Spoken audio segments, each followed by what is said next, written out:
স্বাস্থ্য পরিষেবা প্রদানের ক্ষেত্রে স্বাস্থ্য দপ্তরের টেকনিক্যাল কর্মীদেরও ভূমিকা গুরুত্বপূর্ণ। রবিবার এই কথা বললেন আগরতলা পৌর নিগমের মেয়র তথা বিধায়ক দীপক মজুমদার। এদিন এজিএমসি তথা জিবি হাসপাতালের কেএলএস অডিটোরিয়ামে government medical laboratory technology employees অ্যাসোসিয়েশনের প্রথম ত্রিবার্ষিক রাজ্য সম্মেলন অনুষ্ঠিত হয়। এই সম্মেলন উপলক্ষে সংগঠনের পক্ষ থেকে এক রক্তদান শিবিরের আয়োজন করা হয়।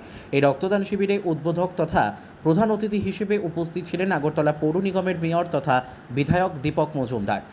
এই অনুষ্ঠান প্রসঙ্গে মেয়র জানান, স্বাস্থ্য পরিষেবা প্রদানে টেকনিক্যাল এমপ্লয়িজদের ভূমিকাও অত্যন্ত গুরুত্বপূর্ণ, কারণ তাদের পরীক্ষা নিরীক্ষার উপর ভিত্তি করে চিকিৎসকরা রোগীর চিকিৎসা করেন।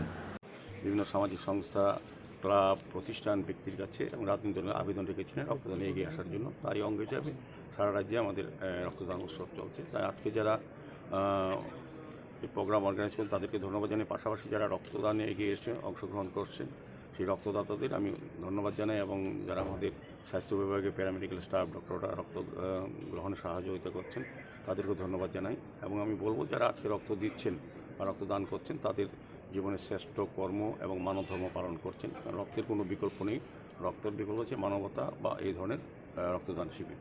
তো আমি আবারও এই সম্মেলনের সফলতা কামনা করছি এবং রক্তদাতা যারা আজকে রক্তদান করবেন তাদেরকে ধন্যবাদ জানাচ্ছি, এবং উদ্যোক্তাদের আমি এই শুভ কাজে আরও ধারাবাহিকতা বজায় থাকবে আগামী দিনে এই বিশ্বাস রেখে আমার